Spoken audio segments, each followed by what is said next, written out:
जय हिंद सभी लोगों को एक बार फिर से। तो इससे पहले वाला क्लास में आप लोग को हम लघुत्तरीय प्रश्न जो है ना, आप लोग को हम 1 से 10 तक करवा चुके हैं। 1 से 10 तक करवा चुके हैं। जो आपका क्वेश्चन नंबर 10 था ना, वो क्वेश्चन नंबर 10 का था कि कॉनकेव मिरर मतलब अवतल दर्पण में ना एक समीकरण F बराबर R/2 बोल रहा था प्रमाणित करने के लिए। तो इससे जो हम बहुत पहले वाला जो वीडियो बनाए थे उसमें हम स्पेशल जो है F बराबर R/2 हम लोग प्रूफ कर चुके हैं। F बराबर R/2 प्रूफ कर चुके हैं। तो अब जो है अब आपको हम बताएंगे क्वेश्चन नंबर 11 से। क्वेश्चन नंबर 11 से, और क्वेश्चन नंबर जो 11 है और जो कुछ जो क्वेश्चन है, ठीक है, कुछ क्वेश्चन में संकेत दिया गया तो वो सब हम लोग छोड़ के चलेंगे। तो सिर्फ जो आपको है ना हम बताएंगे जो क्वेश्चन का संकेत नहीं दिया गया है वो हम सब आपको बताएंगे। तो जो क्वेश्चन नंबर 11 कहता है लघुत्तरीय का, आपके सामने हम पढ़ते हैं।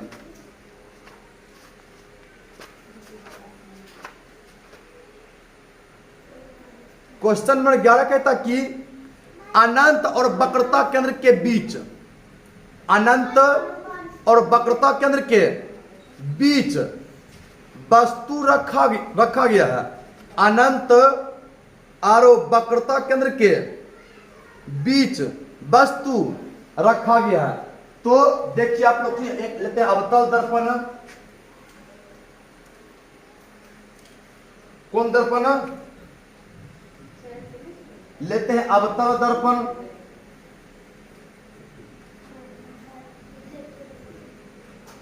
वैसा दर्पण जिसका उभरा हुआ भाग कलय किया गया उसको हम लोग अवतल दर्पण कहते हैं। अवतल दर्पण कहते हैं। अवतल दर्पण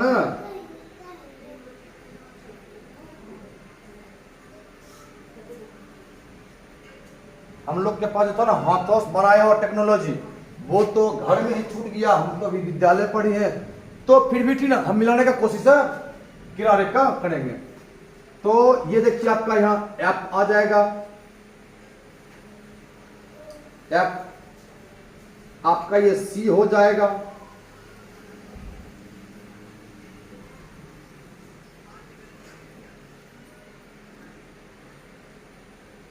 वस्तु का देखिए अनंत मतलब अनंत, ये वक्रता केंद्र, ये अनंत और वक्रता केंद्र के बीच क्या है?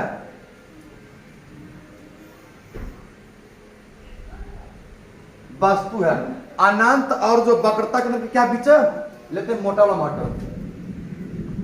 अनंत और वक्रता केंद्र के बीच वस्तु है। दर्पण के मध्य दर्पण का ध्रुव पी कहते हैं। क्या कहते हैं? पी कहते हैं। तो ले लेती है। अब के इसमें जो है एक रह जाएगा समांतर, क्या देगा?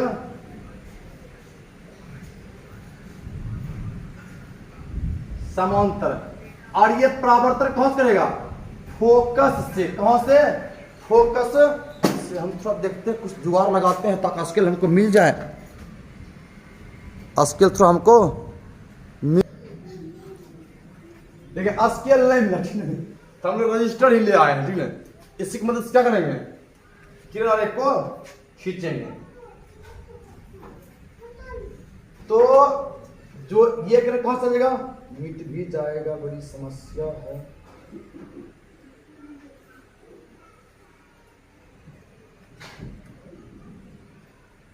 फोकस से। कहां से?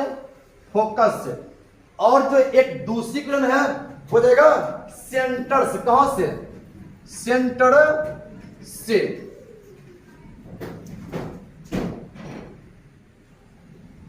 मिला मिस?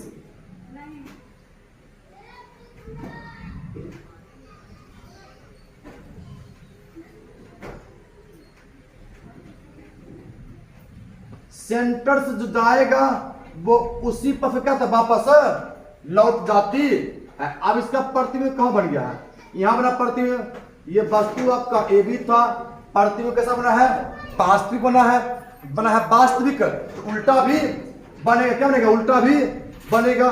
तो हो जाएगा ये ए डैश, ये हो जाएगा बी डैश। देखिए इसका प्रकृति, प्रकृति क्या बोल रहा है?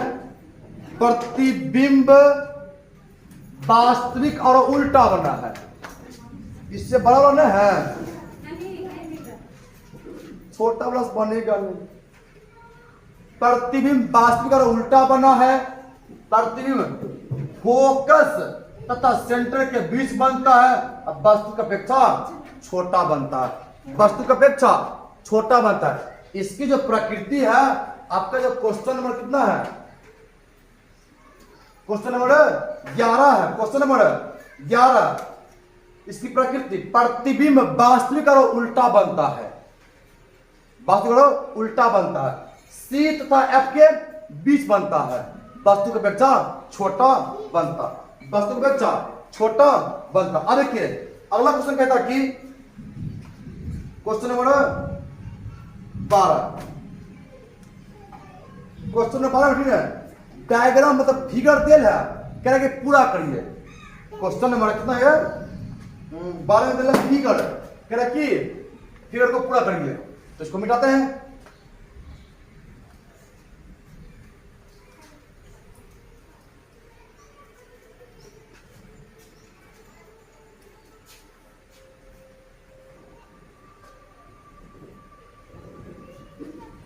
देखिए क्वेश्चन नंबर 12 में ना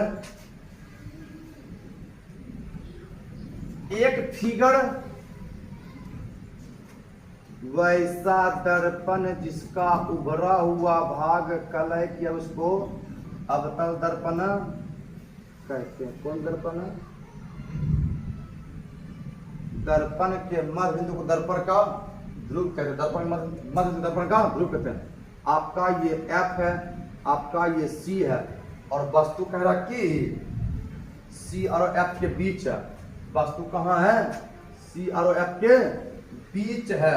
जो वस्तु की स्थिति है वो वक्रता केंद्र और फोकस के बीच है।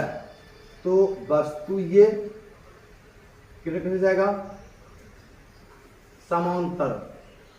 परावर्तन के बाद फिर संरक्षण है, इसी का यूज कर बनेगा तो नहीं है इससे, लेकिन क्या करे, मजबूरी है।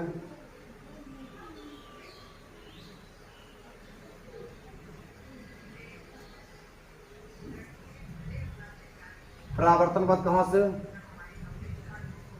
फोकस से। फोकस से कहां से? फोकस से। परावर्तन के बाद कहां से?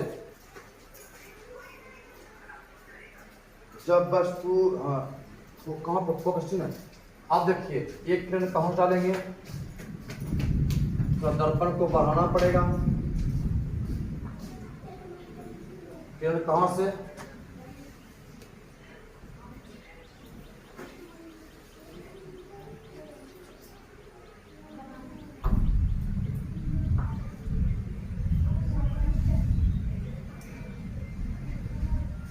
ये इसी पथ से,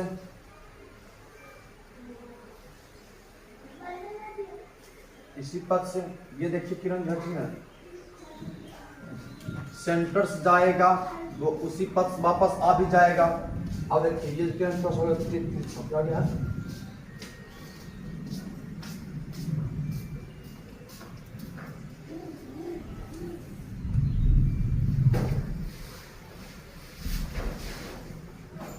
ये आपका ये बी समांतर या फोकस से आया।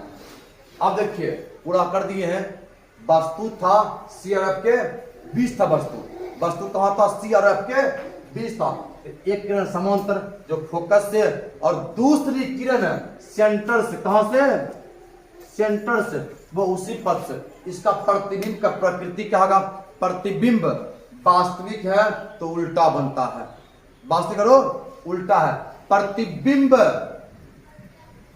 सेंटर तथा अनंत के बीच बनता है, अब वस्तु की अपेक्षा बड़ा बनता है। एक बार फिर सुनिए इसका प्रकृति। प्रतिबिंब वास्तविक और उल्टा है, वास्तविक और उल्टा। वक्रता केंद्र अनंत के बीच बनता है, वस्तु की अपेक्षा बड़ा बनता है, वस्तु की अपेक्षा बड़ा बनता है। यह क्वेश्चन नंबर 12 का ना कंडीशन ए नंबर था, कंडीशन ए नंबर था। अब कंडीशन बी भी कहता, कंडीशन बी, पहले इसको देख लीजिए फिर जो कंडीशन बी बताते हैं। थोड़ा बड़ा बनाते हैं डायग्राम ताकि स्पष्ट दिख सके। आपका ये सी है, आपका ये क्या है, पी है, कंडीशन होता है बी।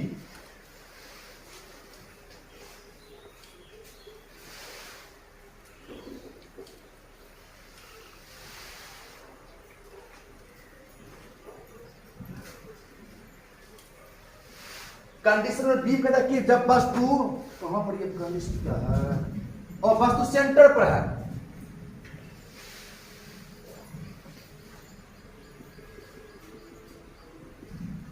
वस्तु क्या है, एफ सी, वस्तु कहां पर है, सेंटर पर है, सी पर है। तो एक वस्तु जाएगा किरण समांतर जो परावर्तन करेगा फोकस से, कहां से, परावर्तन फोकस से, और एक किरण ठीक है फोकस से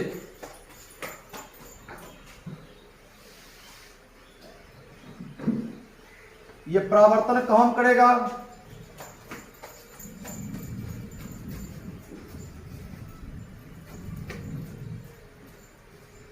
समांतर। तो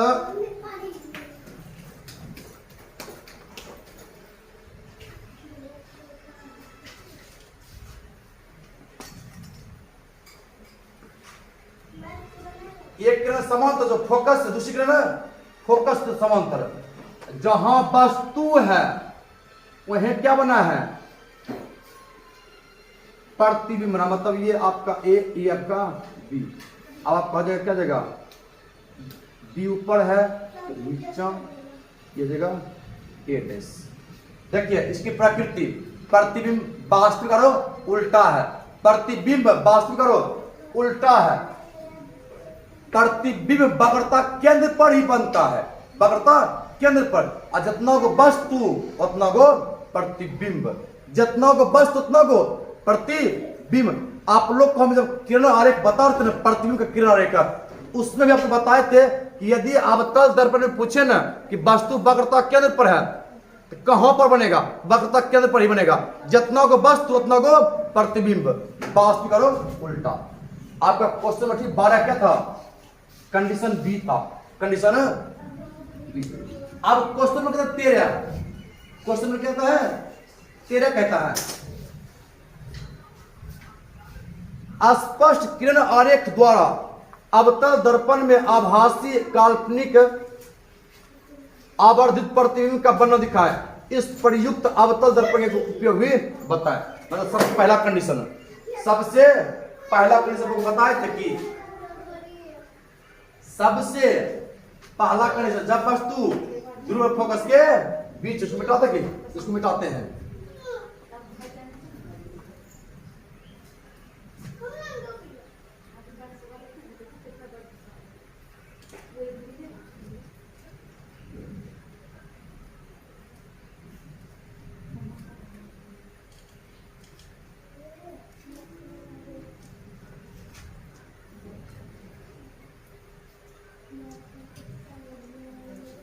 वैसा दर्पण जिसका उभरा हुआ भागों का लय किया गया उसको अवतल दर्पण कहते हैं। आपका ये क्या आ गया है, प्रधान अक्ष, दर्पण के मध्य बिंदु दर्पण को ध्रुव कहते हैं, दर्पण के मध्य बिंदु दर्पण का ध्रुव कहते हैं। सूचित करते हैं पी से, सूचित करते हैं पी से। आपका ये एफ, आपका ये सी। अब कह रहा है कि वस्तु है ना अवतल दर्पण में रखे ऐसा कंडीशन है जो कि काल्पनिक और आवर्धित प्रतिबिंब दे। तो वस्तु क्या होना, ध्रुव फोकस के बीच, ध्रुव फोकस के बीच, ध्रुव फोकस के बीच रखेंगे। वस्तु एक किरण कहां जाएगा, समांतर, कहां से, समांतर जो परावर्तन कहां से करेगा, फोकस से। कहां से करेगा परावर्तन, फोकस से करेगा। कहां से करेगा,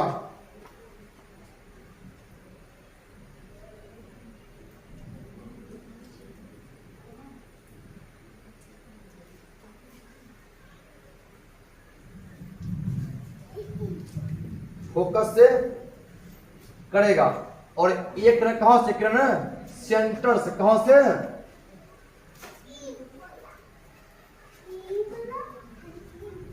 ये किरण कहां से, सेंटर से।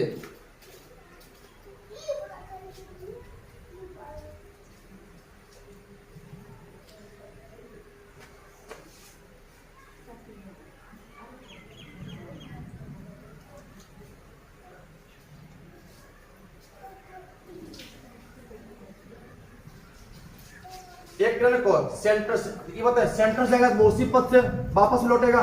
देखिए आपको जब किरण आरेख लोग खींचे हैं ना, तो जैसे जैसे इधर आ रहा है, जैसे जैसे इधर की और आ रहा है, तो फैल रहा है कि कभी भी जो किरण जब इधर दोनों आगे आगे इधर आएगी तो कभी काटेगी, कभी नहीं काटेगी। तो आप इसको क्या करेंगे, जबरदस्ती, जब नहीं कटेगा तो जबरदस्ती, कौन दस्ती, जबरदस्ती क्या रहेगा, इसको हम लोग आगे कल्पना करेंगे। क्या बन गया है, प्रतिबिंब। क्या बन गया है, प्रतिबिंब। ए डैश और बी डैश, क्या वस्तु इतना हो गया, प्रतिबिंब बना है, एतव आवर्धित बना है कि एक कंडीशन क्या आपसे कह रहा था, इसकी विधि प्रकृति। तो प्रतिबिंब काल्पनिक और सीधा बना है, प्रतिबिंब दर्पण के पीछे बना है, वस्तु की अपेक्षा बड़ा बना है। प्रतिबिंब काल्पनिक बना है, सीधा बना है, वस्तु की अपेक्षा बड़ा बना है। प्रतिबिंब दर्पण के पीछे बनता है, प्रतिबिंब दर्पण के पीछे बनता है। अब क्या आपका क्वेश्चन नंबर 13, शायद क्वेश्चन नंबर 13, क्वेश्चन नंबर ये आपका है 13। कितना क्वेश्चन नंबर कितना है, 13। क्वेश्चन नंबर 13 आपका है ये। देखिए बता कि क्वेश्चन नंबर 14 में, क्वेश्चन नंबर 14 है, इसमें आपको संकेत दिया गया है। क्वेश्चन नंबर 14 में आपको संकेत दिया गया है, तो आप लोग वहां से इसका कम कर सकते हो। और सॉरी जो है ना क्वेश्चन नंबर 13 में, इसका बताइए उपयोग हो, तो बाल दाढ़ी बनाने में क्या होता है, अवतल दर्पण का उपयोग किया जाता है, या नाक कान गले की जांच के लिए अवतल दर्पण का उपयोग किया जाता है। क्वेश्चन मतलब संकेत दिया गया है, क्वेश्चन मतलब संकेत दिया गया, आप लोग यहां से परिचय कर सकते हैं।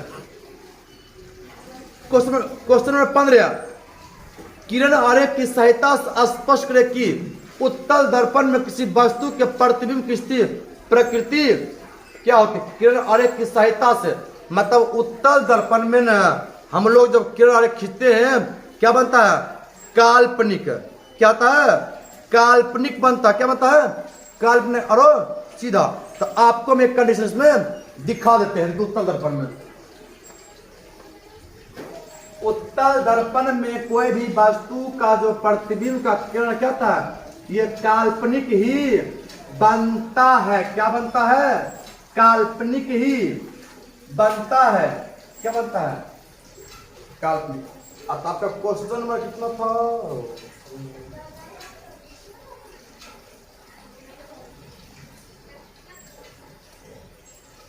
Question number 15। देखिए,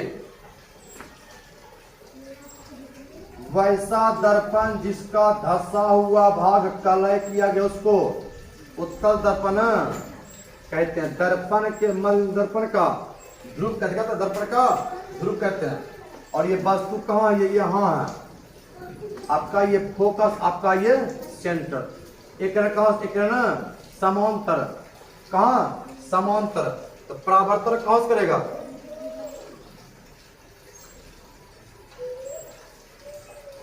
परावर्तन जो है यह फोकस से आती हुई प्रतीत होती है। परावर्तन क्या है, ये फोकस से आती हुई प्रतीत होती है, फोकस आती है प्रतीत। और एक किरण सेंटर पर, किरण सेंटर पर,